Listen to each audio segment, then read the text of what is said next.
Okay, I'm not gonna say good morning. But good afternoon, 3 p.m. on Thursday, January 23rd, 2025, and this is a regular meeting of the Sandpoint Urban Forestry Commission.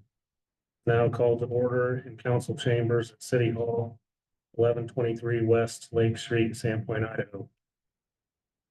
For the record, I am Committee Chair Mose Dunkel presiding. Also present are Vice Chair Chase Youngdahl and committee members Preston Andrews, Paige Belfray, okay, and Jeff Gregory. In addition to the committee members, City Council Liaison Kyle Schreiber, City Staff Liaison Eric Bush, and Board Clerk Samantha Branscombe are also present. At this time, I'll entertain a motion to approve the minutes from our December 3rd, 2024 meeting. Somebody wants to move to approve the minutes, or we can move not. We can change to them. They looked at it, I'll second it. They've been moved and seconded. I'm all in favor. Anyone opposed? Okay, motion passes. Did you get the first and second? Yes, thank you. All right, new business. No old business on our agenda. We'll move on to new business, and item number 2, discuss a definition of heritage trees in Sandpoint. So I could take it over, Sure. unless there's something you wanted to discuss or anyone wanted to discuss right off the bat. I've got a few things I want to bring up and then we can discuss, definitions and how we're gonna get there. just say that, during the comp plan, work, actually on one of the last days, the planning commission was, pretty close to approving it and sending it on to the city council. Heritage tree topic came up kind of last minute, and that actually, put some discussion into it, and it became apparent that the heritage tree should be defined, or at least what the city's, view of it is. And so I guess we're gonna have that opportunity to get into that and see if there's definitions that we like. And it did come up in regard to some property owners, and this is only one stance on it, I believe, is that they wanted certain trees to be able to help change setbacks for city code on building locations on city lots, or for instance, like a sidewalk or something, that maybe a heritage tree would qualify as, you know, to put the sidewalk somewhere else, or to maybe not have a sidewalk. And to also maybe protect trees that are not in the city right away, I believe, on properties, to also help with, like, to move a house closer to a property line, to, or an alley or something like that, to save the tree essentially. So that was one of the positions on it, and I think there's a lot more to discuss about it, but Yeah, and that's a perfect segue. Let me kind of run through a couple things here. This is an excerpt, what I've got highlighted here, section B of goal 2. This is from our comprehensive plan that city council adopted in last fall of 24, I think October, November-ish. We'd have to check our council agenda notes. But as Mose said, that was kind of a last minute addition to the comp plan. There's not a super defined definition. They did apply a definition, but it was left relatively vague, which is good. That allows us to kind of put our heads together and define that and refine it into, you know, a process that will help, instead of being used for other purposes, some of which Mose described. But let me just read this definition here, or this line: reasonably mitigate the effects of new development on existing neighborhoods, creating standards that encourage protecting heritage trees and native vegetation. So I'm going to toggle over to this, which is a different excerpt from the same comprehensive master plan. And this is the definition that was included in the comp plan. A tree or collection of trees that is acknowledged and valued for the exceptional characteristics that set it apart from others. That's the definition that was included, and as I just indicated, it was pretty vague. That's great, and that definition, I think, gives us a lot to work with. So with that in mind, I did a little digging from various sources, trying to see what other municipalities have done. There's a lot more research to be done, both in Idaho and nationwide. Lots of municipalities, governments, counties, cities have identified and defined heritage trees, some well, some not so well. But this document is, let me get back up to the top here so I can tell you what it is. This is guidelines for developing and evaluating tree ordinances from ISA, International Society of Arboriculture. So good starting point. They've got a bunch of different items in here, but there's a couple I wanted to highlight. This paragraph is a pretty important one that talks about some of the pitfalls of not having a good definition or an extremely defined definition of heritage trees. So you guys can read it. I don't need to read all of it, but the important part is the second sentence. This Band-Aid approach frequently leads to ordinances that are not consistent with sound community forest or forest management. It may in fact thwart good management efforts. For example, public outcry has led to the development of many ordinances designed to protect old heritage trees. Unfortunately, most of those same ordinances allow the routine destruction of younger trees. The end result may be an unsustainable community forest short on young trees and long on old, declining trees. By focusing too narrowly on individual trees, such ordinances may contribute to the degradation of the community forest over the long term. I guess I pretty much did read that whole thing. Thank you, it was helpful. But and there's this document goes into further detail as you get down the line, but that's just kind of a quick primer as to some of the things we need to be aware of when we're defining this. There's another excerpt, or not so much excerpt. I got to get to the right location. Here we go. There's a section later on in the same document that goes into further detail, defining special trees, heritage, historic, and landmark trees. I apologize. Had I found this document a week ago, I would have included it in your packet, but it was a bit of a last minute thing on my end. But these are just characteristics. So if we just look at characteristics and they give you definitions, but we're just going to look at the big words: size, species, age, historic significance, ecological value, aesthetic, location, and required plantings and retained trees, and other unique characteristics. We can pull all sorts of things out of every one of those categories and come up with a definition. The question is, in my eyes, one, how tight do we want to make this definition? What's the benefit to making it tight as opposed to leaving it more vague up to interpretation? There's merit to both.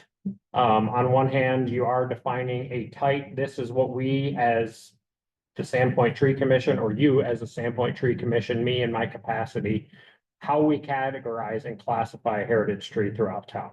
We can go that direction, or we can leave it a little bit more vague with the intention of, like the first excerpt I was reading from this, to not allow a end run, more or less, for certain things to, there's another description in this document about, well, say a property owner has a property with a bunch of trees, and 2 of their trees in the public right of way are defined as heritage trees under a definition that we might come up with. That property owner then would have an ability to chip away at their other trees if they say didn't want those trees, and prioritize a heritage tree which does our ultimate large forest, not talking about a specific tree, our urban forest in Sandpoint, a disservice. That's just one of the pitfalls. There's others. I'm sure if I start reaching out to my counterparts at other cities throughout the country, they can tell me this works, this doesn't, based on my experience. That's kind of what I wanted to bring up.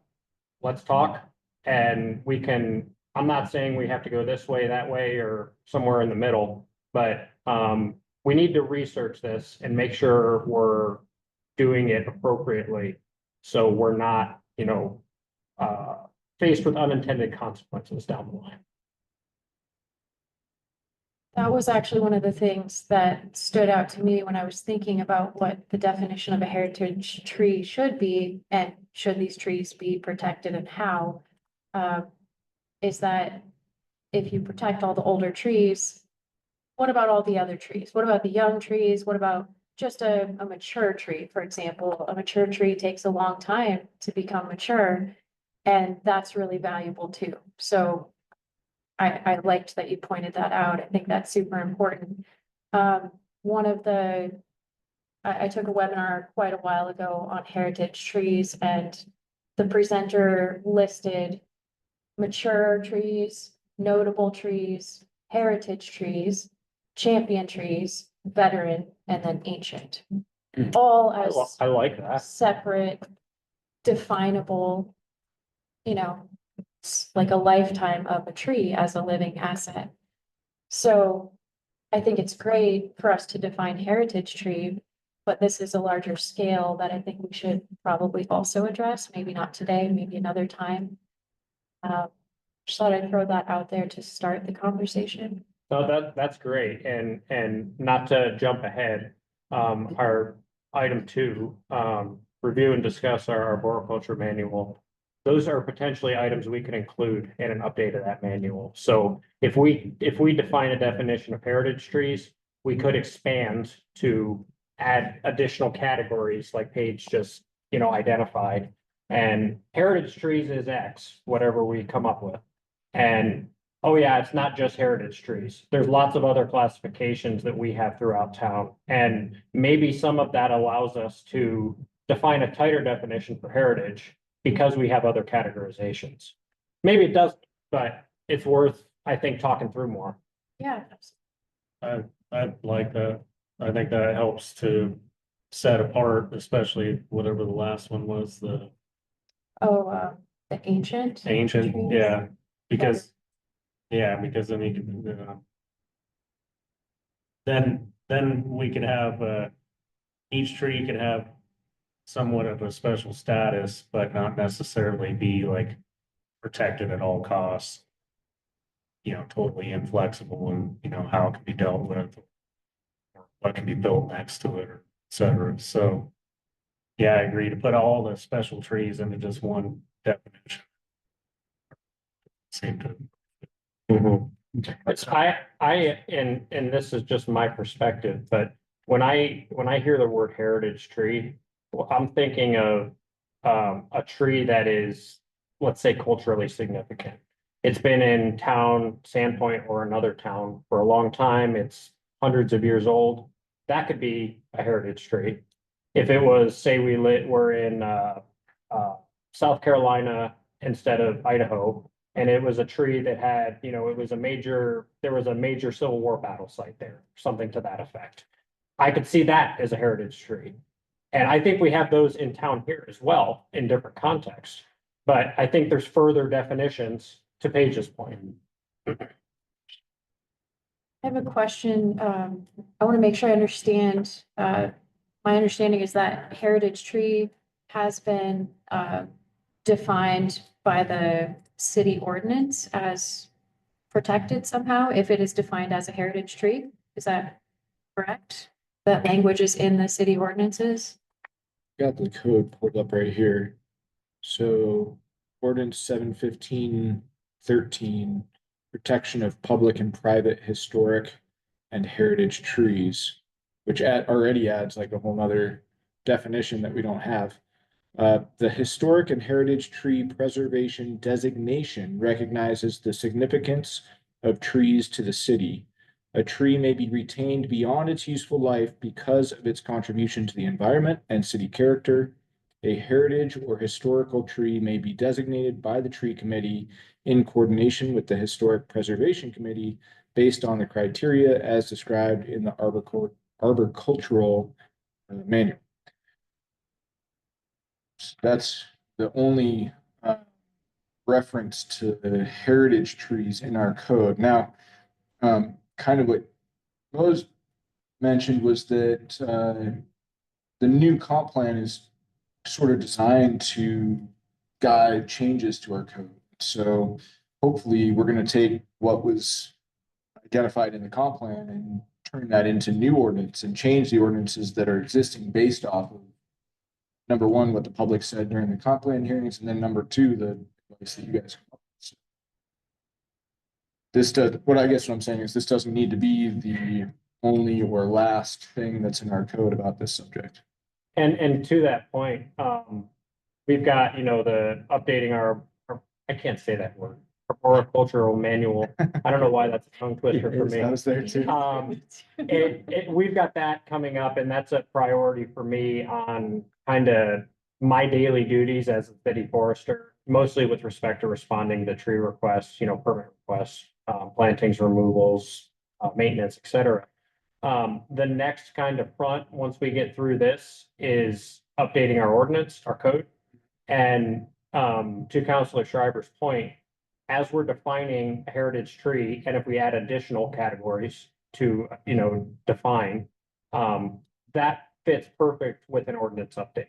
So we could define and approve a definition, and we could present that to council, and that could be approved. And then as we draft and update our ordinance, our code, that definition slides in amongst other updates.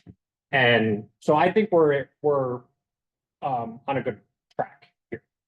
Because there's deficiencies in both our arboriculture manual and our code. Primarily due because both of them they're old, and a lot of stuff has changed since both of those documents were adopted. So let's look at all of it and make sure we're getting definitions that help our goals. Quick question. Are you aware of any trees that have been designated as heritage or historical by previous tree committees? Either. I also, full disclosure, I have not dug into previous minutes to see if Yeah. anything was defined. But that would be a good exercise to go through. Additionally, Heather Upton, she's the city's arts, culture, historic preservation officer. She has a couple, I think throughout town that are on her purview from a historical significance point. So, as we're navigating this definition, it might be a good idea to have her come to one of these meetings and provide, what she's thinking from her side. Because I think there are a few of those throughout town that folks would categorize as that. And whether that fits into what our ultimate definition is remains to be seen. But I think we need to consider those. Yeah. Where does the outstanding trees of Sandpoint pamphlet, where the tree committee selected this group of however many trees as outstanding, they didn't say heritage, did they? But what it kind of informed their thinking on this? I'm just kind of wondering what they were. I mean, they have a set of definition. They have a set of criteria in that handout pamphlet that says unique and this and that. But it's not codified, I guess.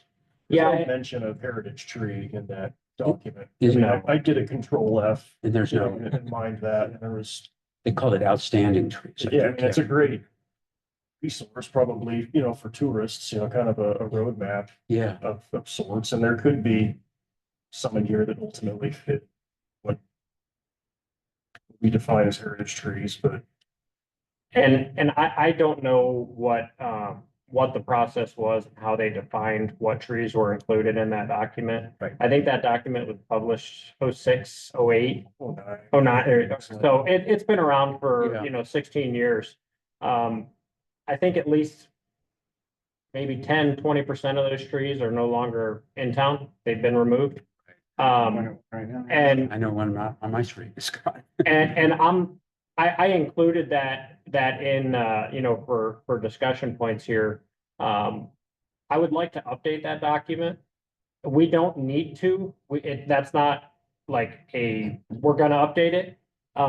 if we're defining heritage trees and we define however many is in that existing document, so, something where it would be worth republishing that document and calling it heritage trees or heritage trees plus all the definitions that Paige identified, and maybe it remains outstanding trees, and then we tell you what all these definitions are. It seems worthwhile to link those, or at least consider it. That we have, I think, one box of printed versions of those pamphlets that sits up front at the front desk. It's over in City Hall. And there's folks in town that know that document exists, and we're passing out the last box. We don't have any more prints. I've got about 20 in my office that I grabbed just so I had copies. But people do like that document. And it is a good, hey, Sandpoint cares about this, from that perspective, it's worthwhile to consider including whatever our ultimate definition is and updating accordingly. But I'll defer to the commission's opinion. It was just something I wanted to consider and talk about. I think that's a great idea. The more we can communicate with the public, here's here's what's great about the city trees, the better relationship I think the public will have with when there is something we have to say, oh, you need to apply for a permit to do this pruning, maybe. Helps it, feel like a good communication. Right. And educational and helpful. Right. And my goal in my capacity as a city forester, when I'm reviewing or responding to these things, or when somebody calls me and says, hey, I've got this, and okay, well, I can swing by, are you around? I'm happy to meet with you and discuss it. So much of that day to day, and from my perspective, is informed by having more documents like that. And that's just one. We talked in our first meeting about maintenance. ISA has a bunch of maintenance documents. We need to make those available. And it's a public relations thing from two ends. One is maintaining and cultivating our urban forest. The other is making sure our residents, our business owners, anybody that may be filing one of these permits or wants to do something to a public right-of-way tree, knows, hey, the city has a tree commission, the city has a forester, use us as a resource. That's what I want.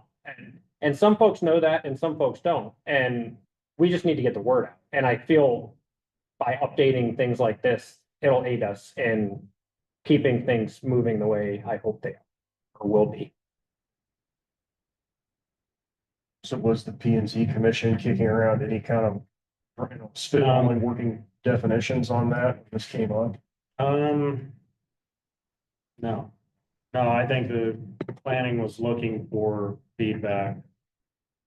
And I think at that time we wanted to get the comp plan done, so we were hoping that it would move swiftly through, but like I said, I think it came up because some of the community wanted ways to leave trees and still be able to build houses on certain size lots that maybe wouldn't fit a house with the tree still there. Now, that would also be on not in the city right away either.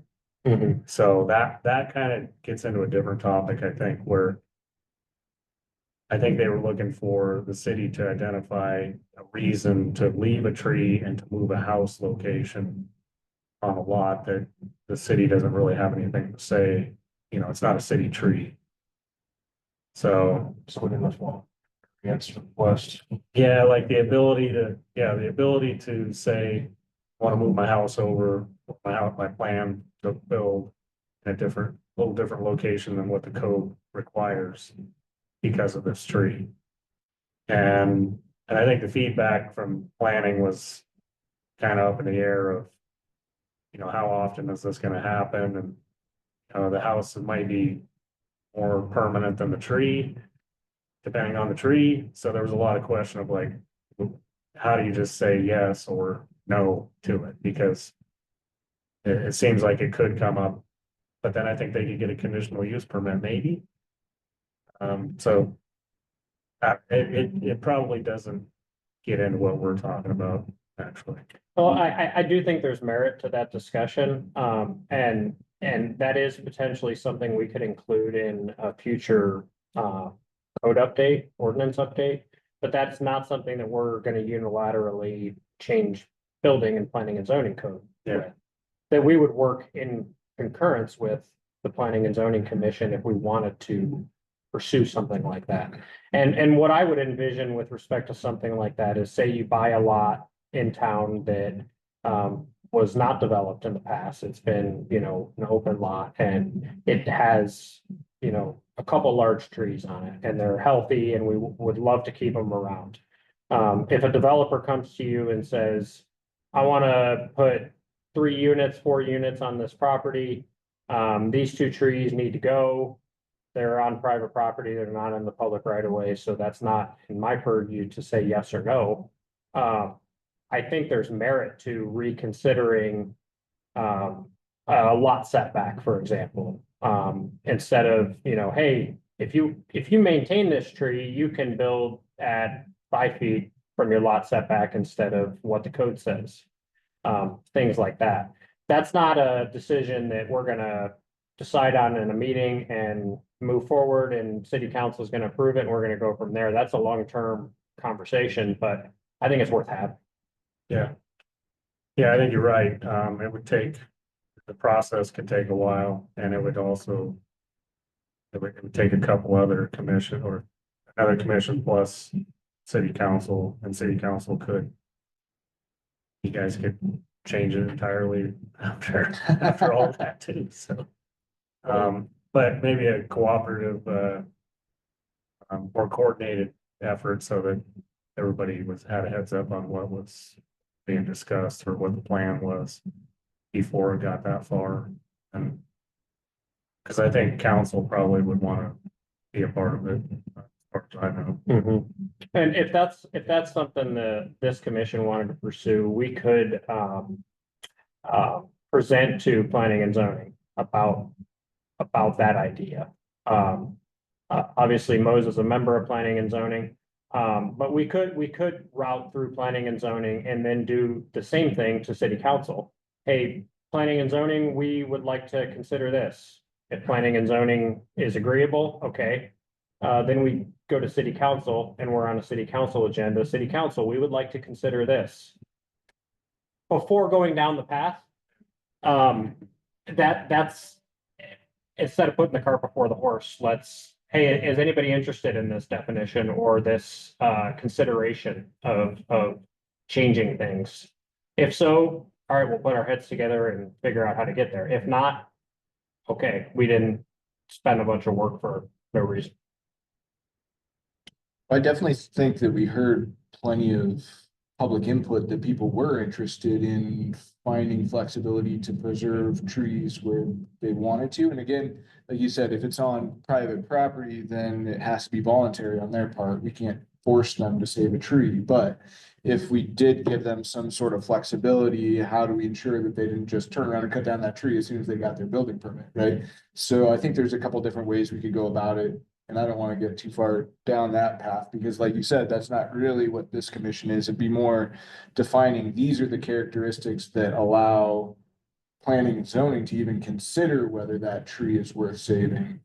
And if it meets the tree committee's definition of what a heritage tree or, worthwhile tree, I guess, then planning and zoning could consider whether we're going to give them some flexibility on other setbacks or occupancy or whatever they're asking for flexibility on. I think it just comes down to setbacks, that's.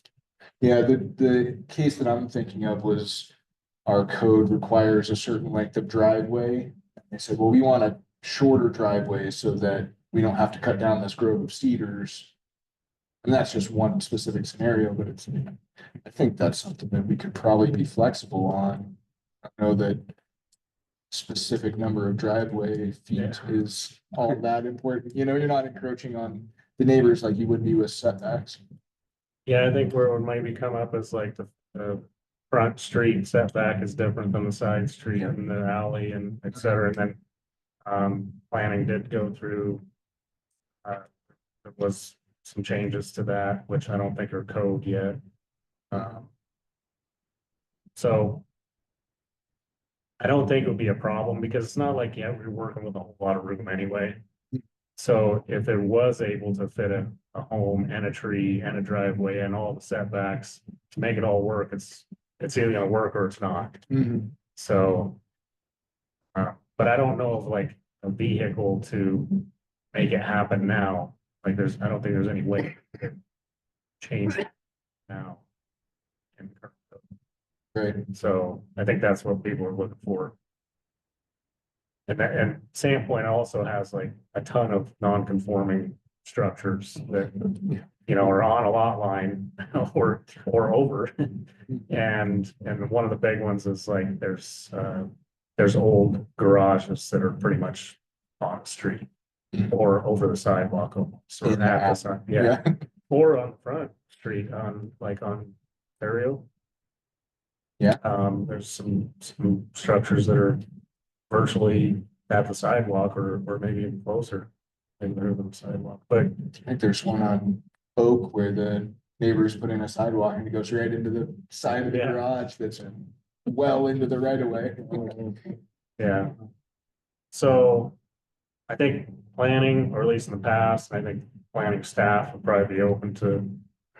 It'd be nice to have something available too, to have some sort of flexibility, so you're not just like, hey, you gotta cut the tree down. Right. If you wanna build that house, you know, that's what you gotta do. And I think right now that is the only option. It's either make the house smaller or a different shape. And once again, I'm not sure that there's that many trees that would really fall into this category, because how many? I guess there are a lot of houses getting torn down and, you know, they're building a new house, so maybe this is something that is gonna come up more. And I do think it probably will increase, especially in, you know, South Sandpoint, for example, where we have a bunch of, you know, the, not everywhere, but primarily the oldest houses in Sandpoint are in South Sandpoint. And they are also bound by lots with, in many cases, mature trees that are healthy, that I would love to see stay around. And when, you know, a single family home's demolished and a developer builds a new house, most of the time, the slate's wiped clean. And we start fresh with, you know, 1-inch caliper maple trees. And in some cases, that is the right call. You know, we have trees all throughout town that are either on our prohibited street tree list, are non-desirable species, are overplanted throughout town, various other situations like that. But that is not the end all be all, I guess. I like the idea and I like the theoretical structure of incentivizing a developer or a landowner to, or at least allowing a landowner to have an incentive to maintain an existing tree as opposed to removing it and replacing it. This is probably gonna be where categories come into play. I mean, I could see the value in that. We're talking strictly heritage trees. From that angle, that might be where we invite Heather Upton to come in on the Historic Preservation Committee side. Give advice in that. I know I would love it if even just any mature tree, not having any special designation, but, you know, it takes a while for a tree to become mature. If those trees, if there was some process by which the committee was notified, oh, you know, this tree might be cut down. I just think before projects move forward, there should be some process of acknowledgement and discussion. And like, it seems like you guys are saying on private property, there really is no recourse for those large mature trees at the moment, but could there be? I don't know where the line is, where legally, when you're a private property owner and you've bought a lot, or you're a developer and you've bought a lot and there's a mature tree on it, I'm sure legally how It's a that, fine line. Yeah, it's- yeah. Yeah, if there's city ordinance that says, oh, you own a mature tree, that's part of the urban forest. All the trees are part of the urban forest. It's not just right-of-way trees. They're all trees we share. I think it's where we add incentives for them Yeah. to keep the tree. They can gain maybe a little bit more of a footprint or a wider driveway access or something like that, where they're like, oh, well, really want that. So it does enhance the value or the, you know, their profitability maybe, or just their enjoyment of their property. I think then if it's attractive for them, then I think they'll lean that way pretty heavy. And then they'll be looking for ways to leave trees where normally, like you said, they're just gonna cut them down because they're in the way, and the building process is gonna be easier without them. Yeah, Working around the tree protection. yeah, And with that, if we were to, you know, proceed with trying to see if we could figure out how to implement something like this. Paige, you just said it, tree protection. Installing something in an ordinance that gives an incentive to a developer or a property owner to maintain a tree is great. But unless we define how you maintain that tree, they can say, oh, I would love to keep this tree and my footprint can grow or this or that other option. But if through construction they kill the tree, that doesn't get at what we're trying to improve upon. So one needs to go with the other. If we're gonna proceed with a path to potentially implement something like that, it has to be followed with, okay, you got approval to do this, you got a variance or what have you to allow you to, construct differently than city code says or within code if we were to change it. But if they killed a tree in the process, that's not what we want. If that ordinance were to be changed, it also needs to include, okay, you want to save this tree. Here's what you are required to do during construction to ensure that tree's future health. And all those things are already figured out. We don't need to. We don't need to Yeah. reinvent it. There's It's all out there. lots and lots of Make it- literature as to how to do it. Yeah. We just define and insert that into Yeah. either a development application, planning and zoning approval, at some step in the process. Well, the arboriculture manual includes a chapter or section on construction and how to protect trees during construction. Yeah, So it already exists in our current, I guess it's current, but it could be in a different context, but it's there. It's a good start. Yeah, it's just, There's There's more more to be that's added to it, needed yeah. for sure. I don't want to go too far down off the topic, but at some point, when we do address that, like the arboricultural manual currently says if the tree dies within 1 to 2 years, but construction damage shows up in trees 7 or 8 years later, sometimes that's when they die, actually pretty commonly. And then it's a mystery, nobody thinks about the construction that happened 10 years ago. Why is my tree dying? right. half the roots got tore out and Yeah. put in the driveway or the Or- foundation. Yeah, or a storm comes and the tree falls over and then you look and see, oh, well, there's. So just, could spend lots of time talking about that. But it's a good starting place for sure. I'm glad to see it in the manual existing as is. When I was in undergrad, plants professor, I had defined that as that tree's dead, it just hasn't died yet. And that's about as, succinct as I could explain that. And that is one of those, lines that plays in my head a lot. And that's exactly what we're talking about here. It's great to include something like that in an ordinance if we choose to do it. But unless we do it properly with protection, we're not getting what we're after. Right, safe to say we can move on to next item. Yeah, do we want to table this and, do we need to do some, outside of meeting research and start to define a definition? Where do we want to go with this item? be nice to see some alternatives, definitions that we could consider. Sure. Maybe from different sources, you've already done research on, Eric, so. And in the categories, I mean, the one thing that's nice about lumping everything together is you don't have to decide which category, and that sometimes can be very subjective. But I do like the idea of having some like church trees and heritage trees. And, in the apple world, there's heritage apple varieties. And those are usually culturally, historically significant, Right. but they're old. So I don't know how that's obtained. I think it does. But the term is Yeah. used. Yeah. The term is used. And that's a great point, right? In the context of a fruit-bearing tree, an apple tree, age and historical significance are what define heritage. That's a good definition. That may not be the definition we want, but in that context, it's a good one.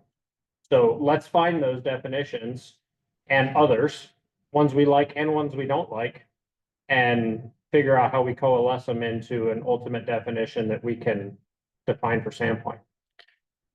Real quick before we move on, I didn't mean to complicate it by adding all those ideas of categories. I apologize. No, I think that's great. It's good to consider. Okay. Yeah. As I was thinking about this item in advance of the meeting, I was like, man, heritage trees it's great, and I would love to define a definition for it, but that's a one size fits all. Yeah. And it's hard to capture everything in that one size fits all. If we break it out into additional categories, I think it helps us get there. Now that might protect more trees. Yeah. Agreed. You're suggesting. And I think it'll be most of these categories or whatever we choose as categories will have a lot of commonality. My thought about the heritage definition is I liked one of the ones you pulled up in the beginning, Eric. It started with like a tree or a collection of trees that set it apart. It was something like that. It was just really basic. This one, acknowledged and valued for exceptional characteristics that set it apart from others. Yes, I'm hoping maybe you can send that out or somebody can send that in the minutes. Sure. I liked that, like something simple and straightforward like that. And then has like a colon, and here are the areas that we, as a committee, are considering for this definition. And I think, we all talked about it earlier, size, age, cultural significance or historical significance, ecological value. We can pick those categories. And I think that would give us really great, like, specific definition that also gives us the leniency or to talk about it. Oh, why is this tree a heritage tree? Is it because it's huge? Is it because it's old? Is it because it's pictured in a historical photo? So I think once we come up with that, we'll find if we categorize these other things that the definitions are shared, it'll be like, oh, and now a veteran tree is a heritage tree, except also it has been around this much longer, or it's starting to retrench itself to become like talk about retrenchment another time. Is there any chance you could send that document to Samantha to distribute out to commission members? Sure. Just good to review. Yeah. If we could revisit this topic, then. Definitely. Yeah. Definitely. Would anyone like to volunteer, or we all could volunteer, to do some digging, see what you like as the definition of a heritage tree or other definitions to Paige's point? And maybe next month or in 2 months, we bring this up again and see what we found and see if we can clarify which direction we want to go. I'm Yeah, happy to do That's that. great. I think, maybe seeing if Heather could show up and. Sure. And bring up the, whatever she's thinking as far as this goes. She'd be a good resource. Okay. Would we like to have this, on the agenda for next month's meeting? Would we like to give it some time to settle and everyone to do a little bit of research? What are we thinking? See what Heather's available. I mean, that's what her calendar looks like. So are you available either February 27th or March 27th, 28th, whenever the, next two meetings are, and could you come share your perspective on what you think, what your contribution, the definition of a heritage tree would be, Sure. you know, Yeah, seem reasonable. Also, I don't think we need to maybe have the perfect definition, immediately. We can come up with something and revise it if we, absolutely. And I think it would be to our benefit to, we do some research. We all report what we found, what we like, what we don't. And maybe we get a working definition or a tentative definition. And then we can, as we gain more information and have some of these other conversations that we've been talking about, maybe we refine that a little bit further before we adopt anything or formalize. that sounds Okay. all right. Send ideas to you, Eric. Sure. Is there a way we can have, I don't know legally what's allowed, but like a drive where we can contribute documents and see what each other are suggesting we kind of all be familiar with or look at it? That's a great question. Sam, do you know that off the Oh, we top of your head? can ask. We'll ask Melissa, our city clerk, on what we're legally allowed to do and what may constitute a quorum, but I would think that a file share would be acceptable, but Especially if you're not adding any comments, you're just saying, here's a document for everybody to read. Especially if and- those documents were available to the public to also read. yeah. Right. And I think it's less about us sharing information or you all as a commission sharing information and more about meeting outside of a formal setting. Specific action items. Correct. Yeah, especially Yeah. election. Yeah. And I don't think we're not like making code decisions. Right. Exactly either, so. But it's a good idea to keep it open as possible too. Yeah. So we'll check on that. If we can set something up, we'll figure out how to get it set up and email everybody a link or access, however that would work if it's possible. In the short term, if you find something you like, email it to me or Sam and we'll distribute it.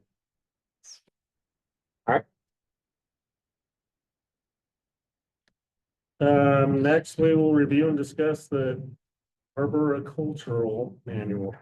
I'm glad I'm not the only one that struggled with that. Third time I've said that in my life.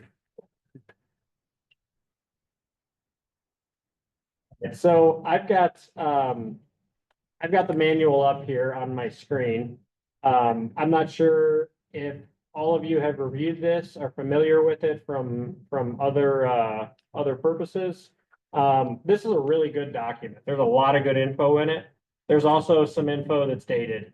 The approved street tree list in the document has species that, and I think this was adopted in '02, that in '02 were considered ideal in 2025. From my perspective, are no longer ideal or are in some cases invasive. So that's one thing. But there's other items in here that, the science has moved beyond and what used to be a recommendation is no longer or what have you. So anyone review this, have thoughts, comments?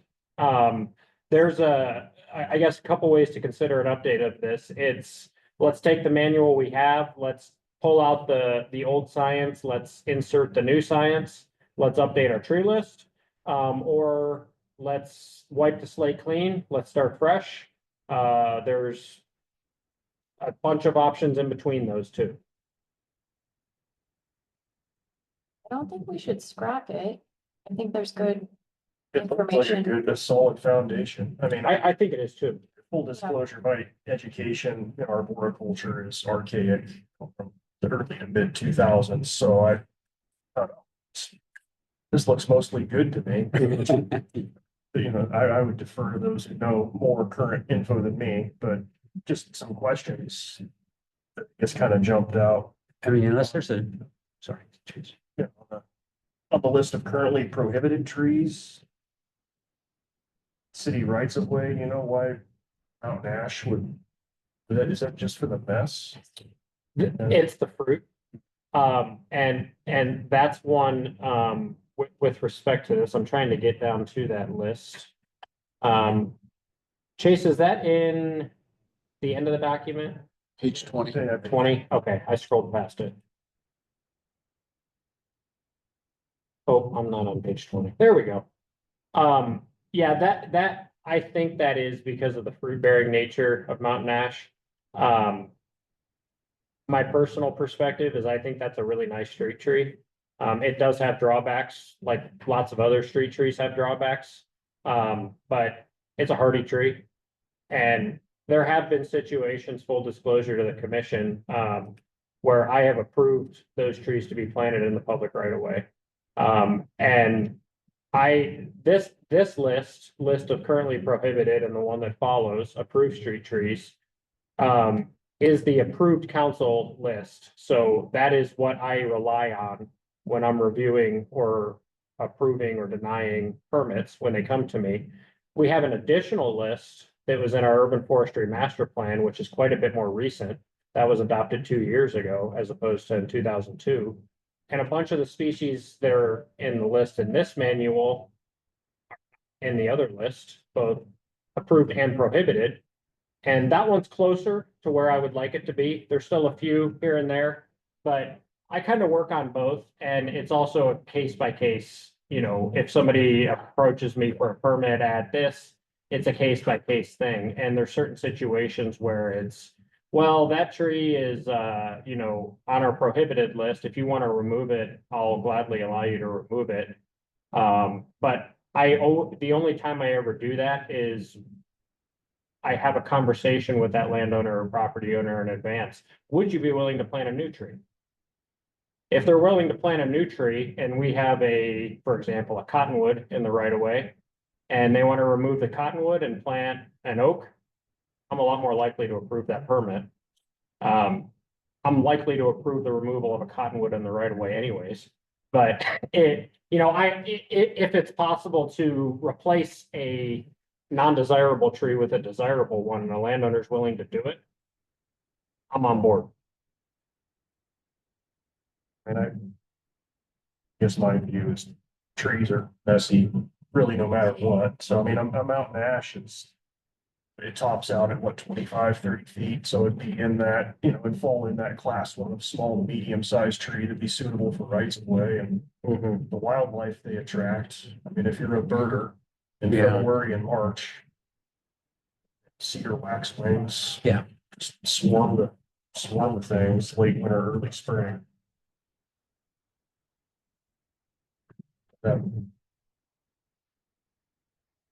Scrolling down, since we're on this list, approved trees.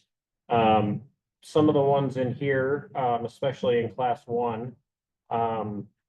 Actually, it's not class 1, excuse me. Let me go down to class 2. You guys know where I'm at with this. I think so. Our tree inventory shows somewhere between 20 and 25% of Sandpoint's tree canopy is comprised of Acer. A significant percentage of those are Norways. They're not all Norways. We do have other more desirable maples. On the subject of Norways, they're not my preferred species. I wish we didn't plant so many of them 50 to 75 years ago. Contrarily, they're tough. And they can survive a lot of stuff that other species of maples can't. So They have staying power. they have staying power and they get big Yeah. quickly. And they don't get big weakly compared to a box elder, for example. Right. As much anyways. So there's updates in here. If a landowner comes to me with a permit request and wants to plant a Norway maple, it's on our approved list. Ultimately, it would be approved. I will have numerous conversations trying to get them to select a different species. But I don't have any leg to stand on to say, no, you can't plant that either. Even in the right of way, like under a utility line. Not under a utility line, because that's why we have class 1, 2, and 3 trees. In that situation, it's no, that tree's too large to plant there. Short of things like that, or, other safety concerns or, items like that, I can't prohibit somebody from planting one. I would prefer if they didn't, but, we're working under what we have right now. I think we could have a really lengthy conversation about species diversity. Mhm. There are different ideas about ratios of, like how many from this genus and how much of this species and all the different, you can go down a lot of directions on that. So could have at some point, a really in-depth conversation and then figure out what model looks best to us. Because different experts don't agree on this stuff right now. And then once we decide on that model, figure out how to implement it. If you're seeing, oh my gosh, we have so many Norway maples, this is not a good idea to keep planting maples at all right now. Maybe there's something where we cap out for the year, this many maples can be planted. And once that cap is met, I'm sorry, you have to choose something else unless you want to plant a maple next year. Or I don't know, that's just off the top of my head, but Sure. something to prevent all these like Home Depot specials from just being planted and planted and planted. No offense to Home Depot, but there's just, we need to go to nurseries and get varieties. And those nurseries even have all these same cultivars and all these same varieties. Familiar with them, people like them, but it's not what's good for the urban forestry, urban forest in the long run, so. Very. Yeah, we could go down a rabbit hole for hours. Um, And I'd like to just kind of point out in this list and in the one that's contained within our urban forestry master plan, which, as I said earlier, does vary a little bit. There is no way, in my opinion, to categorize all of the trees that could be planted in town. Meaning trees we don't want or trees we do want. As we define and refine an update to the arboriculture manual, I would like to leave it at some way, somehow, a little bit open-ended, because we might have some folks that come into town that buy a new place and maybe they have an arborist background, maybe they're biologists, maybe they're foresters, and they have access to or want to grow something that isn't on our list. If they present that to me in a permit and it's a good tree, I would like to be able to approve those, and I do it right now. But if we're refining and updating our list, I would like to allow via code some way to compensate or allow those sorts of things. And that's a case by case basis, right? If somebody wants to come in and plant an invasive species, that's not going to happen. But there's thousands of trees and we're not going to categorize all of them. There's lots of good ones that aren't going to be contained on our list that if somebody wants to plant, I would like to allow them to do it.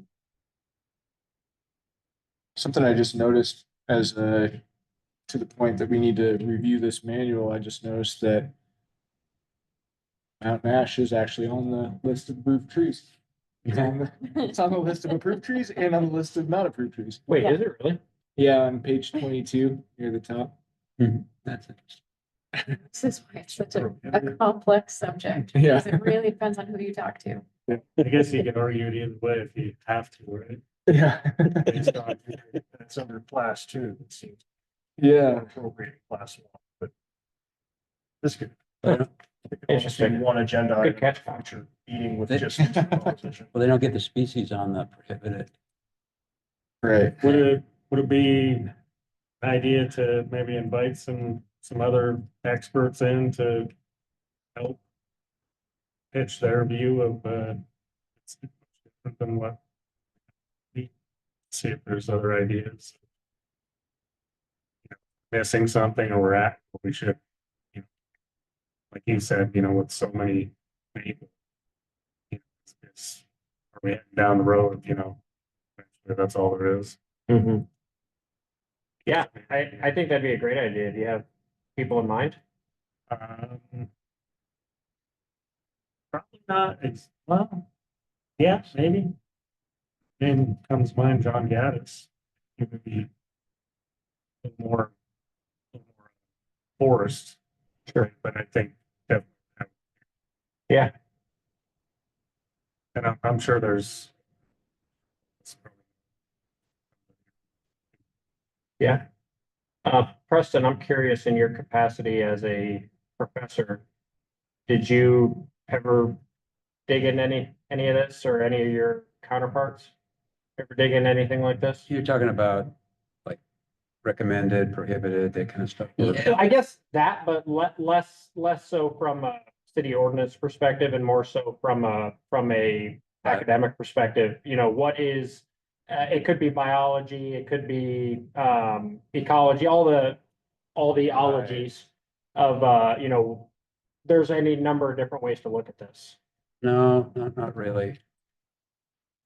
I wondered about Iris caleriana. That's another one hard to say.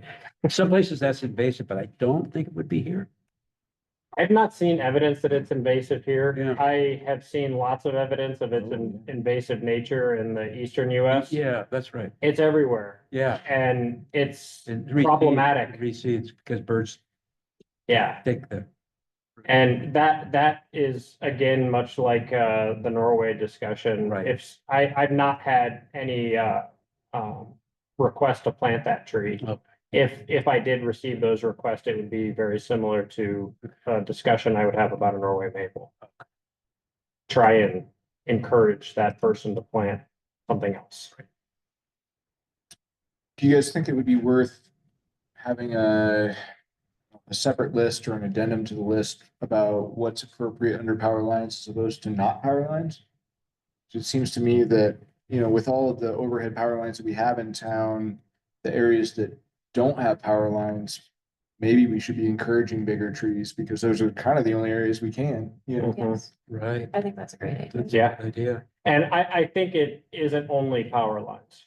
There's other factors we need to consider as well. One is public safety. If you're driving, and we've got situations throughout town, we'll talk about one with respect to Cedar Street in a little while. If you're driving and there is a mature evergreen on a street corner that obstructs your vision, if you're at a stop sign, that's a problem. And that doesn't mean we don't want that tree. If it's planted already, that doesn't mean I'm gonna knock on their door and say, you have to cut this down. In some situations, it could rise to that if there was, you know, repeated accidents or something like that. But to that end, there's other factors we should include Yeah. along with that. Public safety, access for firefighters, first responders, if they have to come in to a property or get down a street. There's lots of other things that are important to discuss. So yeah, I think so. Excellent. Great. Well, let's, again, I mean, we can keep discussing if we need to. Much like item number 2, do a little digging. If you know of anything, or if you lived or worked in another place and you liked how they did it, pull up their ordinance or shoot me an email. Hey, these guys did it well. I'm not really sure how to find it. Let me know. I'll dig it up. And let's keep talking. What was that, Chase? Were there any chapters in here that you just had off the top of your head that you're thinking, oh, that's kind of archaic info?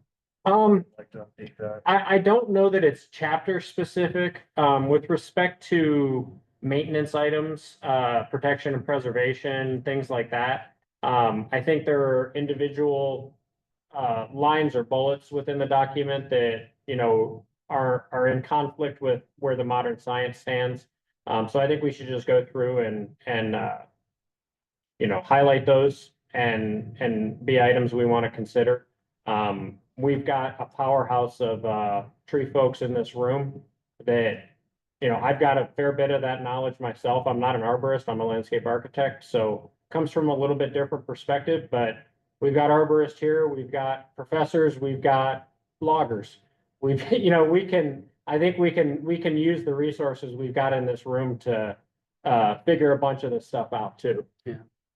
One thing that I noticed when I reviewed it was that some of the, particularly the distances from curb, and they were some of them were contradicting each other, you know, and I thought, okay, you know, because I've seen, you know, like what's the parking strip is like 4 feet. And you know, you put a big tree, becomes a big tree on a 4 foot planting strip and it's already pushing the sidewalk and the Right. curb out. Right. And that's another factor to Kyle's point that we want to consider perhaps in an update of this. We want you to plant, I'm just making up something. We want you to plant a large pin oak in the public right of way if you can. If your grass lawn in front of your house is 4 feet, we don't want you to plant a pin oak there. We want you to plant something else, but we don't want a tree that's going to get 100+ feet tall and bound by that. Right. You know, so it's the right tree, the right place, right? And I think as we're reconsidering a planting list and other items in this document, right tree, right place is kind of a, you know, something we should carry through. Would it be crazy to start at the beginning, just have like just as a group, we go through it? I mean, it could take multiple meetings maybe, but we did that with the comp plan. It took us 3 or 4 meetings, I think, but, and as long as we didn't drag each topic out excessively, that might be the way to go to like cover. I think that's a great way to do it. Yeah. Um, I agree with you. how about we include this item as old business on next month's agenda? And we can, I'm not sure if everyone's had a chance to familiarize themselves with this or not. If you have, great. If you haven't, maybe by next month, let's see how far we can get. We could define we want to look at chapters 1 and 2, or we can see how far we get and put a half-hour time limit on a discussion for a meeting or something like that.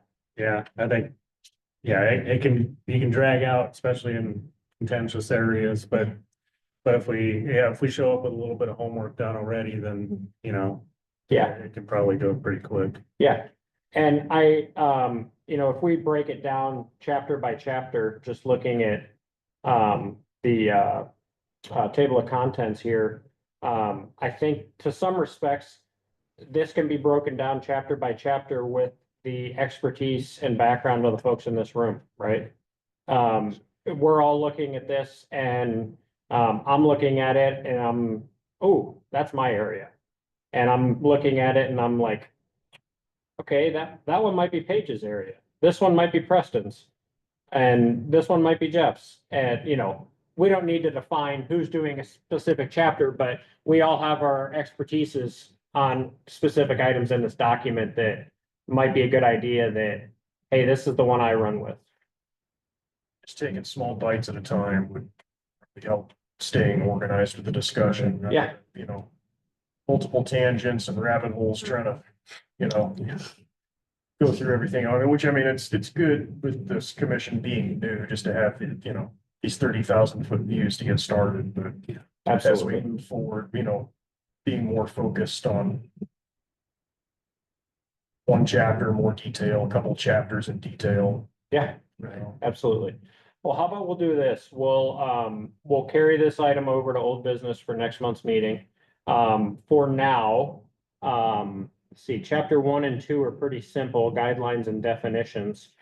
Why don't we, and speak up if you disagree, why don't we look at chapters 1, 2, and 3 next month? Because I think we can do 1 and 2 pretty quickly. And then we can spend some time on 3, and then we can see how that went. And if we want to bite off more for the next one, great. If we bit off too much, we can back it off a little bit and let's just review it methodically and go from there. We share this with you, Eric, or is this something a file share would work with too? Yeah, absolutely. Okay. In the short term, until we figure out whether we can get that sort of thing set up. Right. If you have stuff you like or don't like or comments, email them to me. My other question is, who is the audience for the manual? I mean, what groups are going to use it?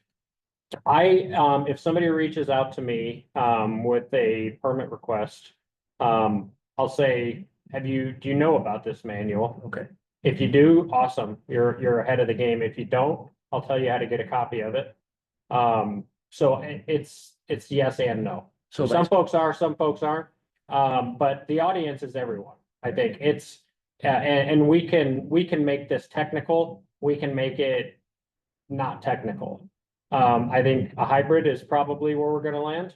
And there's parts where we need to be technical and there's parts where we don't need to be. So I want it to be digestible if you don't have a background in trees. I also want it to have information you need if you do have a background in trees. When we have a new master plan to kind of compare to and kind of help get those closer together. So, yeah. Awesome. Sounds good. And so you mentioned in the last meeting that there was this the part where there was grant money to redo this? The grant money that and the funds that I have defined in the scope of the grant is for professional review of an ordinance update. We could, if needed or desired, we could look to shift some of that money. The reason why I had, and I think it was about a $10,000 or less budget line, it wasn't a significant portion of the grant money. With codes and ordinance updates, I've written a bunch myself with respect to trees or other items on the other part of my job. I imagine a few of us in this room have also had some part of that at some point in their professional career. Those are a legal thing, and we need to make sure we get it right. So I wanted to have a professional consultant review and point out the pitfalls of something we might draft to make sure that we're not setting ourselves up for unintended consequences. Making sure we cover all of our bases. Very well. We're good to move on to item 4. I believe so. All right, we will now review the Cedar Street 75% drawings and the effects of the right-of-way. All right. I've got the plans pulled up here. They were included in your packet. And I'm fully aware that these are not necessarily that easy to digest if you're not used to reading construction plans. I can digest it. I'm trained in reading construction plans. It's not, it's a, a little bit different, but, did you guys review this? Did it make sense? Anything that stands out off the top of your head? I can dive in, but I wanted to kind of open it up first. I struggled to know exactly which and how many trees are slated for removal, even trying to read that and walking down the street. Sure. And it is difficult to identify, especially if you're walking down the street and you're, okay, this is what I think the right of way line is. And if you're, kind of doing it under the assumption of everything within the right of way would be gone or not. But it's not that simple. In an ideal world, we could have had staking or flagging and we're marking. We're not to that point yet in the project. That can and likely will happen in the future prior to going to construction. I'd like to have, and again, this is have to figure out how to do it with respect to public meetings, but I think it would be awesome if this group is over there on site and we're looking at them. Yeah. We'll have to figure out how to do that. But I think that would be a good exercise to do. Yeah. And that helps clarify some of this. In the short term, what we have in the drawings, anything marked P. Where's my P? P means protect and maintain in place. That means it's staying. R9, R8. Yeah. Anything marked R8 in this set of plans is slated for removal.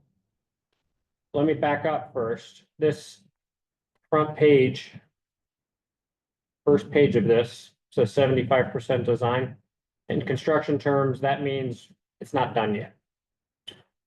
That means we have an opportunity to review, make comments, and have them incorporated, if appropriate, into the design documents. So this doesn't, what you see on the drawing, it certainly can look final. It isn't. The number I counted, Paige, to your question a minute ago, was, I believe, 32 trees to be removed along this corridor. Comparing that to, this is our tree inventory. If you haven't poked around in here yet, you should, because it's pretty cool. The limits of the project, if you can see my cursor here, Division Street to Lincoln Street, and this stretch of cedar. This is the library to orient you a little bit. Most of the trees that are called out in the drawings, they're not included. You can see this tree, this tree, Oh, they're this not. tree, this tree. They're not even inventory. They're not inventoried. Okay. I don't know why they're not inventoried. I'm not sure what occurred when this inventory was finished, why they weren't included.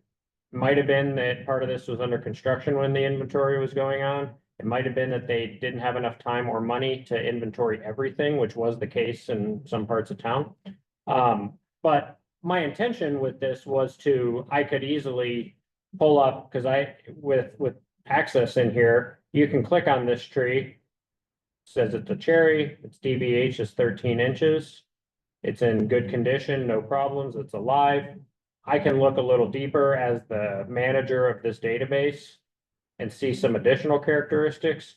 I was hoping that I could pull all of these trees in the tree inventory and we could look at them that way, because that's a lot easier to digest. And then I pulled up the tree inventory and I was like, huh, that's interesting. Well, I guess that's not gonna work. Those trees don't. Nonetheless, let me drop down here. And I'm gonna start us on the western edge of the project, which is the Lincoln side. I'm gonna start us there because this project is likely gonna be phased. The whole Cedar Street from Lincoln to Division is unlikely to occur under one portion of a project at one time. Part of it's gonna occur, say, on 1 year, part of it's gonna occur the next year or the following year. As far as I know right now, the project will begin at Lincoln and work east, as opposed to beginning at Division and working west. So we're gonna start here, When is it estimated to start construction? later this summer, So, yeah. So if we're looking at, you can see where we're at here, Cedar and Lincoln. What you see is no sidewalk on either side of the street. And right here, not too much in the right of way. As we walk east a little bit, now we've got a few right of way trees. What we have here, can you tell what it is? They're cottonwoods. You guys know. That's not what I define as a tree that needs to be protected and saved through a construction process. These trees, you guys know, they weren't planted here. They planted themselves here. Mhm. They just remained. So a handful of the trees, if we go back to, yeah, there it is. Let me get. Okay, so now we're looking at Lincoln, my cursor here. A couple of these trees are these guys right in here. Those ones are slated for removal. If we go back to this, I'm not sure where the line stands, but I'm counting 3, 5, 6, 7, 8, 9, 10. So now we're down to 20 trees if we're not concerned about cottonwoods. We look to the north side, we've got no trees in the right of way. As we go a little bit further east, ooh, look at this big willow. Mm. We're at Willow Lane. Pretty cool, right? It might be. Here we go, Mose. Well, so on the north side of Cedar, it's way into people's yards. So that tree actually might be like, is that a tree that's slated to go? This is a tree that's slated to be saved. Okay, So I've taken us back to the construction documents here. You can see the circle. And right P. there, it's. At the line. It's- there. it's close. Directly skews to the north. It's right there, but that one is slated for protection. Alright. As we have been walking here, that's the only one I've seen that's worth protecting, and it's already identified as protection. Granted, we have no trees in the majority of it, with the exception of the cottonwoods we all talked about. Sidewalk near the willow will be going pointed from where the curve is, I assume, towards the tree. That's correct. So there's gonna be major roots in that area. There are. And with willows, they present all sorts of problems. I'm wondering where this property owner sewer lateral comes in, because the willow roots have found it if it's close to it. Yeah. Mm, right.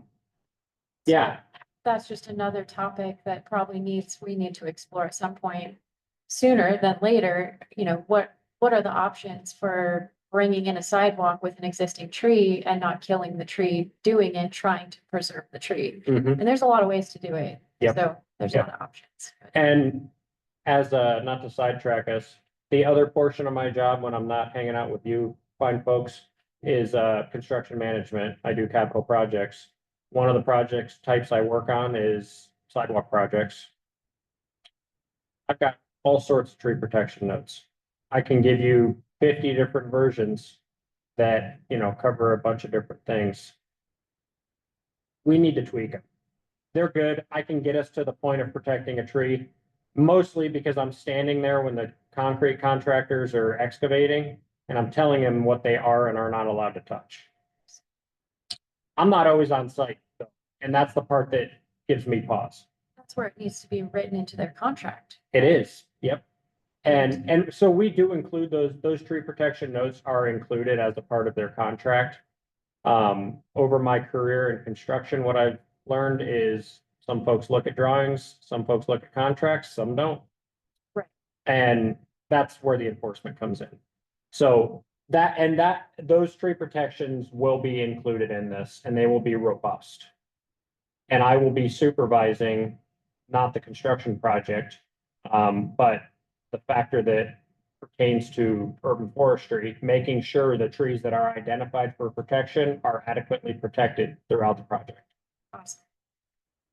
I know that we like to, make use of the equipment while it's mobilized, and so if we're already out there pouring sidewalk elsewhere, it makes sense to pour it. How it's kind of shown here, where it's gonna go ahead and pour the corner for Willow, even though there's no sidewalks going north on Willow, but I would maybe throw it out there that knowing that that's not gonna connect to anything anytime soon, maybe we don't need to wrap around that corner right now if that helps us save this tree. And let me check to make sure I'm not lying to you. The north side of Cedar in this location does not have sidewalk. Oh, okay. So what you might have been looking at, Kyle, is this dash line here? That's just the. That's the right of way Okay. line. Where we have sidewalk, can you see my cursor there? You see that little patch pattern with the triangles? That Yeah. indicates concrete, and Okay. which indicates sidewalk. So you can see it down here. There's the edge of the sidewalk as it exists. It's not included here. So we're not getting into the root zone with sidewalk and of this willow. We might not actually be disturbing. The road improvements are a different concern, and we will need protection still Yeah. for that tree, but we're not as close as we might think. And it's already got curb. Yep. So they might just be disturbing the asphalt and not disturbing that soil around the tree at all. Okay. I mean, they're probably gonna have to redo the road base because that road doesn't look like it's in great condition. Yeah. Worst streets in town. Yeah. No point in putting another layer of asphalt until you address the road base, but. Yeah, There's gotta be more. I mean, it's sewer mains or water distribution mains part of this overall project. I didn't look They too. are, so, and and we're gonna be adding stormwater to this area too, Yep. which is kind of why we're starting at this end, because we want. The pipes that we had put in to have somewhere to flow to, right? So start at the low end and work your way up. yeah, so let me step back. I should have started this off with a little bit of a primer on what this project's accomplishing. This project is intending to install a complete street on this stretch of Cedar from Lincoln to Division. In construction and pedestrian environment terms, a complete street means it serves every traffic, bicyclists, pedestrians, kids on a skateboard, parents walking their kids or their dogs or what have you. Everything else in between, stormwater, utilities, all that stuff. So Sandpoint does a couple different types of street projects. If you saw the asphalt project on Fourth Street, just south of Lake, late this past summer, July, August, September, somewhere in that range, that was what we call a mill and overlay. So the road base, the gravel under the road was a pretty good condition. So we didn't need to go down and spend $1 million where we only really needed to spend a couple $100,000. We milled an asphalt mill machine. They come in and it's a big grinder that chews up the asphalt. They get down to subgrade gravel or a defined depth, and then they replace with new asphalt. Those projects are really simple. Contractor comes in depending on how big and how much asphalt we're looking to do. If it, on the Fourth Street project, for example, that wasn't very long. I think they did it in a day and a half. So they come in, mill, and then they've got their paving machine in. And once the milling's done, sometimes while the milling's still ongoing, they're laying new asphalt right behind them. What we're doing on this project is way more intense than that. We're updating sewer mains, water mains, stormwater, electrical, fiber, plus making a functional street with bike lanes and sidewalks and planting trees and capturing and treating stormwater. So it's a lot greater of a scale of a project than a mill and an overlay. A mill and an overlay, we don't really need to worry about tree protection. We're not even getting into subgrade where we're touching anything. On this, a lot different scope. So sorry I didn't start off with that, but let me actually kind of go down to the end here.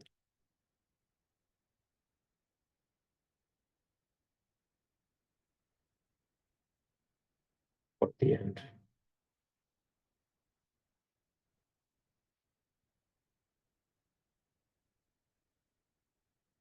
Now I'm not going to find it because I'm looking. Here we go. Okay.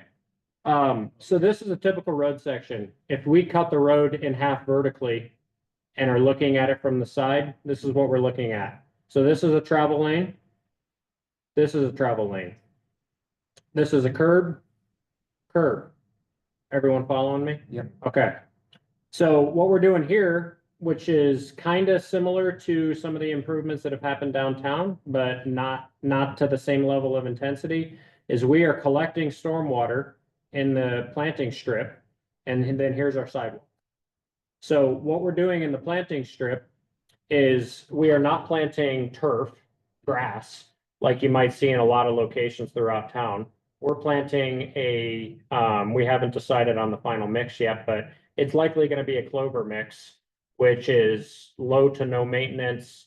We don't have to worry about, once it's established, we don't have to worry about weeds coming in, dandelions alike. The plant species that we're going to plant are going to outcompete those. Landowners can choose to maintain it. They can mow it every week if they want, or they can mow it once a year or not at all, and it's still going to look good. It's not going to look unmanicured. It's not going to. So we're trying to move that way as a city as we're doing these development projects. We tested a couple of different seed mixes on the division project that was completed in the summer of 22, 2 summers ago, not this past year. And we had some success. We had some things we didn't like. We didn't get full germination on some of them. So we've tweaked that a little bit. And what we're doing is we're trying to land on a mixture that fits in Sandpoint and that reduces maintenance from our streets and maintenance operation guys and from the private property owner perspective. So this in other street projects, this would be flat. What we've got here is a depression. So when you've got a heavy rainstorm or snow melt, that storm water is coming in here and it's flowing. Let me go back to this. It's flowing along the side of the street instead of going into a pipe, going underground, and you don't see it anymore. It will go into a pipe eventually once it hits Lincoln or Division on, oh, there we go, Division on the other end of the project. But this is modern stormwater management best practices. So we're trying to move in that direction with respect to projects. Now, what that gives us, if I can get back to my drawings here, What that gives us is as we're replanting trees, which we are replanting trees as a component of this project. We get to plant trees in this area. Some of the trees that are on our approved street tree list aren't suitable to be planted in an area where they will be inundated with water. Lots of the other ones are. So we're gonna be selecting the ones that have the best chance of success in there.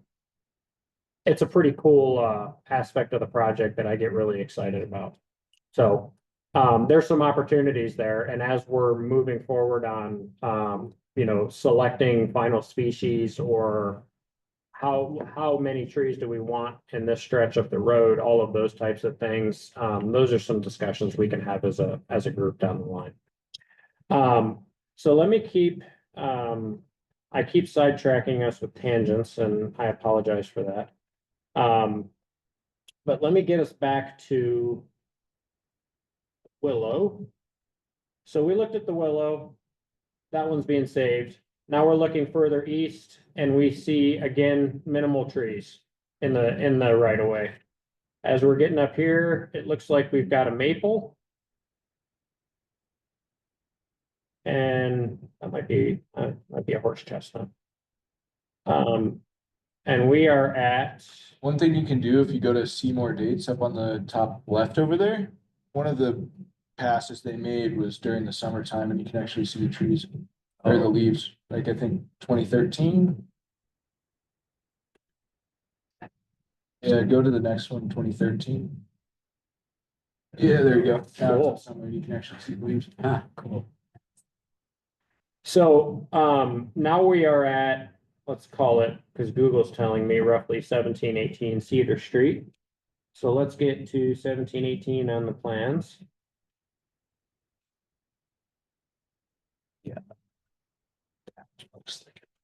And here, that would be this tree. It's outside of the public right of way. That tree will remain. Our project won't be touching the tree nor approaching. You can see that's quite a bit off the edge of the road. And as we're getting a little bit further to the east, again, I don't need to stop it at each one. But we've got some trees in this location here. And then we have, some of these guys. This looks like another either cottonwood or alder. And then we're on the south side of the street. We've got some of these guys. These are the outside of the first cottonwoods we looked at when we were over by Lincoln Street. These are some of the trees that if you go back to the plan set, that will be removed as a part of the project. And you can see Cedar Street's not very wide here.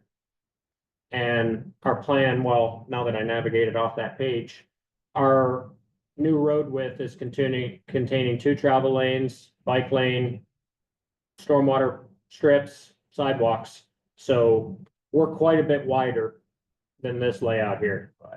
And a lot of that is due to public safety. This is not a safe street to be on right now, even if you're in a vehicle, and somebody's parked on the side of the road. So some of the nature of this project is just bringing us up to where we should be from transportation standards.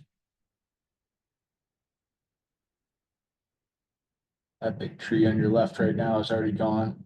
Yeah, that one's gone. House there instead of a barn. And then we're at, let's see, roughly 15, 17. And I want to show you guys this one.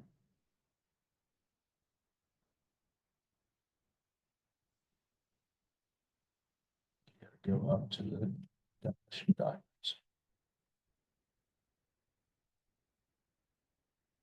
Oh, you're right, Kyle. On the wrong section of it. It's tough because they all look the same, but they have different notes on them. Yeah. And I'm used to reading them.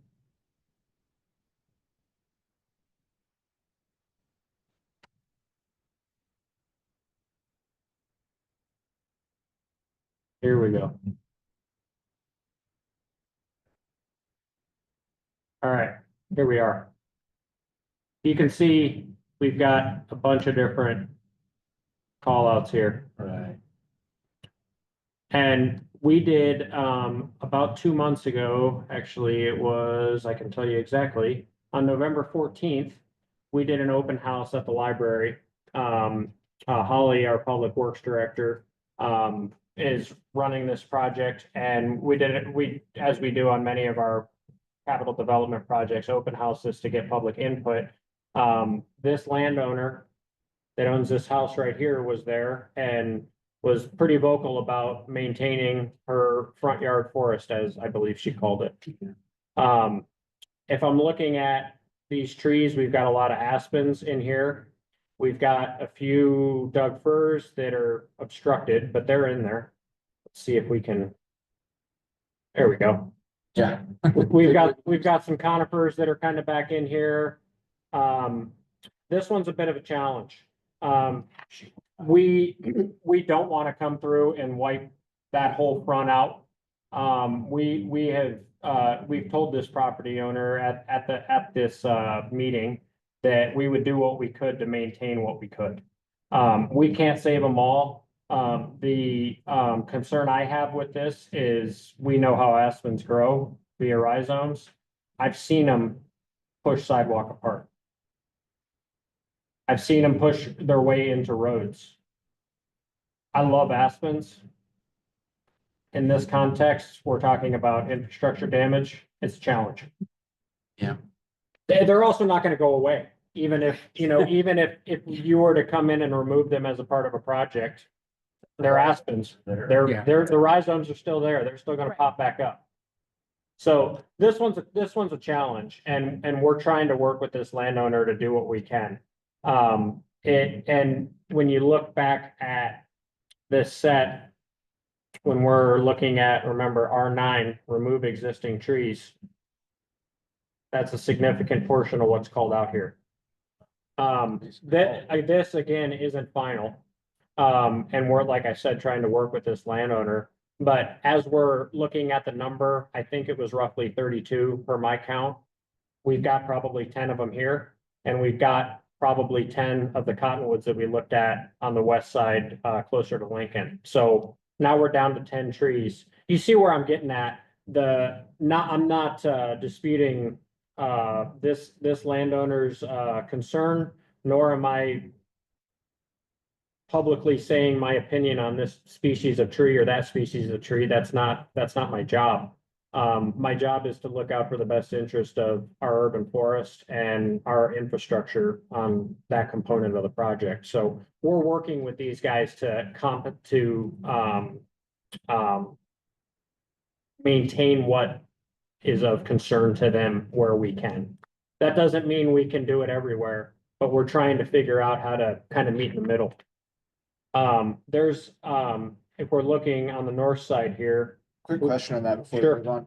Was it ever pitched to the landowner that if they were to dedicate a little bit extra right of way, we could move the sidewalk slightly closer to their house and then leave that forest, as they call it, as a That was discussed, as well as an alternative idea of bringing the sidewalk on the road edge as opposed to a grass strip in this location. Either way gets you potential to save some more trees. Okay. And possible. So both of those are being considered. And when we're looking at this here, if we were to bring the sidewalk up to the more or less existing edge of asphalt, we're still removing trees. We're also saving a bunch that are behind it that would be removed if if the sidewalk was in its planned location. So we're trying to be good neighbors. She is very passionate about her forest, and I think she should be. It's pretty cool. Unfortunately, capital projects and public safety also are a factor. So we're trying to meet in the middle. A crosswalk and just a sidewalk on one side wouldn't be an option. No, because we need continuous sidewalk. So if we were only planning for sidewalk on one side of the street, we could say, yeah, the north side is a better location, and we just put it on the north side. What we don't want is sidewalk that dead ends into private property. Because that presents all sorts of challenges. Right. It's part of the bigger picture. It's getting away from sidewalks to nowhere. It's been Yep. an issue in the city of Sandpoint for. Yep. And honestly, the south side of Cedar is the only side that has a continuous sidewalk all the way to downtown. So if you were gonna choose a side, it Yeah, would be the south side. that's right. unfortunately. Mhm. And as we look at the north side in this location, you can see we've got some new trees, newer trees planted. As we go back to the drawing set, all of these have Ps on them. They're all staying. So we're doing what we can to maintain what's there. As now we're approaching division here. This is the library right here. So we're kind of running, towards the end of the project. Again, here we've got some trees close to the road. And if we go back to our tree inventory, I thought they were on there. Those ones aren't on there. I believe 2 of them are maples and I believe a couple of them are ashes. And we know what's going on with ashes nationally. We know, based on our earlier discussions about, maples throughout Sandpoint. So some of these trees, I believe this one and these guys are ashes. I might have mixed them up. I was over there looking at them right before all the, leaves fell.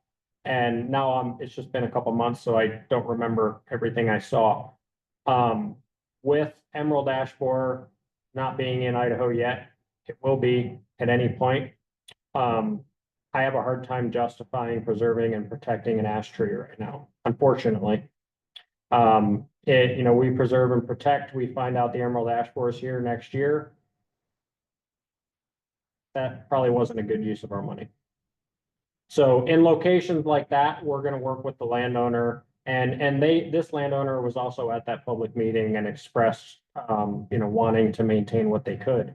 We're gonna see what we can do to accommodate them. It may be we can, we can provide them another tree as a part of, the construction project. If we can, come to an agreement on removal, if appropriate. My point is, we're not approaching this project nor any of our other projects throughout town with, this is what you get, take it or leave it. That's why we have public input meetings. That's why any of these folks, if they wanted to, come be sitting here during this meeting and, provide their input. We don't want to direct what people are getting. There are certain things we have to with respect to transportation, safety, those sorts of things. There's other things where we have a little bit of wiggle room and we use that. We can. We try to be good neighbors. We don't try and tell you what is happening. There's one tree just west of the aspen grove. The Yeah, maple? Yeah, I skipped past that I one. think that just the way the pictures were taken. Yeah, um, it's a monster. Yeah. And it is a silver maple. It has major trunk decay. Yeah. I'll stop short of saying anything other than that because I am not an arborist. But it's a tree of concern. It's slated. It is the biggest one on the whole drawing set. You say major truck decay, how was that assessed? You can see a hole in the side of the trunk. Okay, like the materials falling out of the hole of the tree? Yeah, I think it was, if it was improper, it was pruning that didn't heal itself. It's actually it's on. You can see a little bit of it. Oh, yeah. That's a big monster, pretty tree. It's also smack dab in the middle of the project. So that one is one we need to talk about. personally, I'd like to see if there's something to be done to preserve that tree. And I know when this project came before council, there was a lot of robust discussion about traffic calming.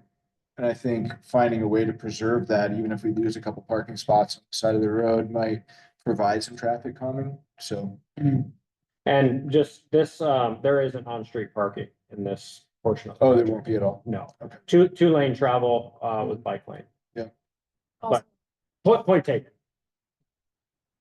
as we're discussing like the life phases of a tree, when you get to the really amazing trees that have been around forever, like the veteran trees, they're just going to have decay problems. And that doesn't necessarily slate them for, oh, it's gonna fall and cause a big problem, but that is something to look at very carefully in an informed decision. Absolutely.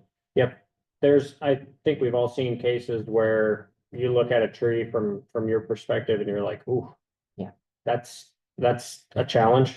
And and folks, our predecessors did that too. And the trees that they didn't remove, a bunch of them are still around. Right. A bunch of them aren't. But that to your point, Paige, that doesn't mean, having a hole in the side of the trunk doesn't mean that tree is imminently Sure. dying. It Yeah. doesn't mean it isn't either. Right, It it's- requires further investigation. It takes a lot of, thoughtfulness and, have any of you heard of an arborist named Chris Rippey? That name rings a bell. With him? He's like kind of he leads the wave of a different idea about veteran trees, and thinks that sort of like crazy things you could do to preserve trees that you would never otherwise do to a healthy tree. It's like if your options are cut it down because it's unsafe, or do sort of this crazy, what would look like topping a tree. And in essence, you are forcing the tree to retrench to a smaller form. Anyway, it's just, if you ever look him up, he has some really interesting ideas that could be totally applicable to a tree like this if we were to deem it tree, but not safe.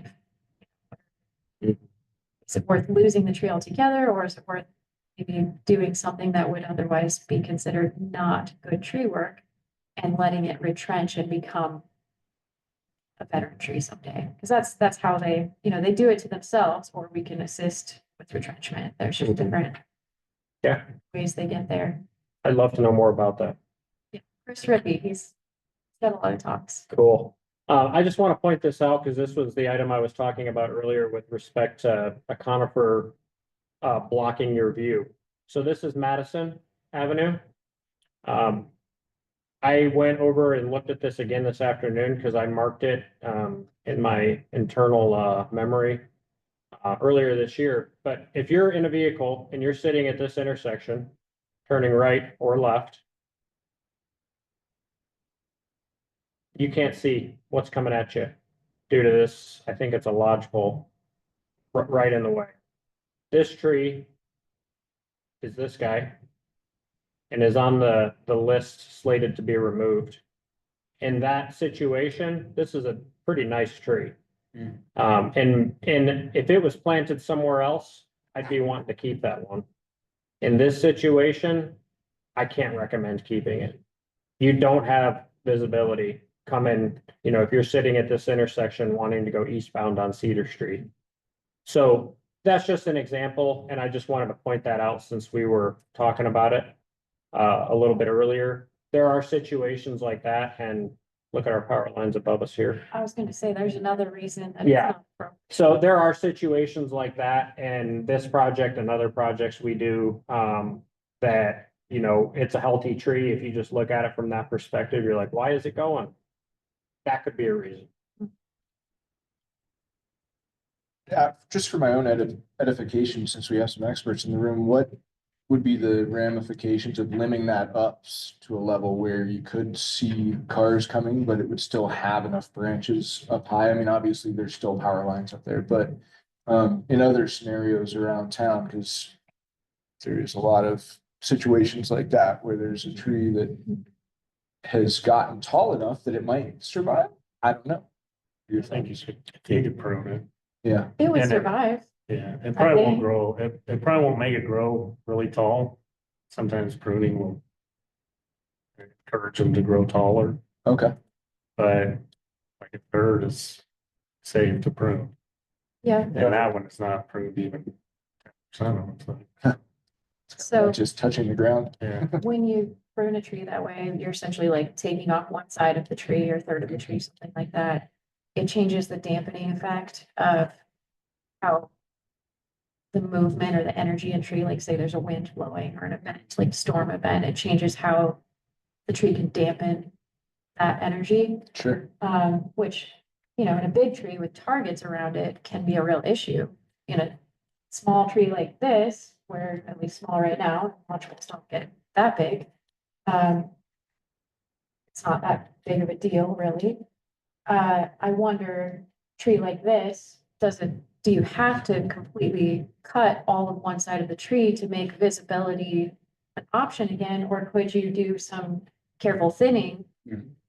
Leave a few tactful branches so you don't have this really ugly thing Yeah. to look at. It's still a tree to enjoy, but also safe so that you have that visibility. I kind of wonder if there's a middle ground to be achieved there. Power line guys are gonna top off. Yeah. That You can maybe tell is us what about that. happens anyway. That's why it's so Yeah, bushy at the bottom and the top got. it looks mature to me, like if you do it on a lodgepole too, you could go pretty heavy on it. It's probably gonna survive, but it's probably not gonna look any better than it does right now ever. But I think there's a lot of room to work with it, something like that. Especially if the owner is really set on wanting to keep it, but they probably want to keep it because there's a lot of coverage. You know, it's privacy. Take away the branches now, Yeah. there's no privacy Yeah. anyway, so you might as well cut it down. So when the utility pruning is done, how big of a buffer will be needed to satisfy the requirements? I don't actually know. Are you talking about just for like clearance pruning? Yes, We would be going down at least like 3 feet below the neutral. So I can't tell in that picture if, like I can see the calm line, but I can't so essentially see you're all the gonna be hardware up there. top. Reduce. So at what point is it worth it? If you're from the Exactly. bottom for your utility. Yeah. Which general rule of thumb is you don't want to really top anything anyway. There's special cases, but you have two factors working against this tree. The utility line and the view issue, and How long do lodgepoles usually live? They're short-lived. Yeah, so if it's already mature, it might not have any years left anyway. yeah, if I had to vote about this, I would say probably replace with something that makes sense. Is that gonna be part of the project? Are you guys requiring any kind of replacement for what's being? Yeah, we'll be planting. The city's doing that? Yeah, as a part of the project, we'll be planting, final determination of species, quantity, all that stuff. We haven't gotten to that point yet. Our intention is to plant trees where they fit and where we have budget to do so. It's possible, depending on how the project is ultimately phased, if it is phase 1 and 2, meaning starting at Lincoln and working to a point where our budget allows for this year and then picking up the remainder, that our tree replacement follows that. I would like to, if we do a phase 1, plant after a phase 1 is complete, and then do a phase 2, plant after phase 2 is complete. We just haven't reached that point in the project yet, so we're working out those details, but short of major budget constraints, meaning prices go up even higher than they are already for asphalt and pipe materials like that. The replacement of trees is in the budget. If prices continue to shoot up and things change as they do overnight at times, that's a different discussion. We'll talk about that if the time comes. I hope it doesn't come. Something that just kind of popped into my head on this one, typically I think in projects like this, we're gonna plant in the right of way so that it's our tree. But particularly on a situation like this where it's on a corner, maybe we talk to the homeowner and say, we'd rather plant it a little bit further into your yard if you're willing to have it and maintain it. And that's a possibility. And in a situation like this where they are on a corner lot. Let me go back over here. Maybe the better location's up in here somewhere, Exactly. or even over here. That's still within the public right of way. It's not within the limits of this project. But if we take this guy out and we have knock on these guys' door and say, hey, this tree is gonna be removed as a part of the project. Do you want it replaced? You want it in the same spot? Okay, we have power lines. These are the trees we could put back here. What if we think about putting it over here? Would you be okay with that? Would you want a big tree, a small tree? Those are the conversations we have in situations like that. Just because we remove a tree in spot A doesn't mean we need to replace it exactly in spot A. Sometimes you have to, if you want a tree back and it's the only spot you have for it. In this situation, they've got lots of room. Yeah, even just a couple feet closer to their house could solve a lot of problems for a tree. Yeah. So with that said, that's about all I have unless you guys wanted to talk about anything further on this project. And since this is the first one we've kind of brought up to you, this design has been underway prior to this commission being seated, so, do you guys have, and you don't need to tell me right now, you can think about it. What would you guys like to see on projects like this and at what time? That may be a good food for thought to end the meeting on. And we can finish the conversation next month. Well, I think we'll forego item 7, since we're budget time anyway, which, we could definitely, sounds like we're gonna have some little bit of communication of some kind anyway between this with the information that we're gonna share. So if there's no further business, adjourn the meeting at 5:02 PM. Thank you, guys. I'm excited.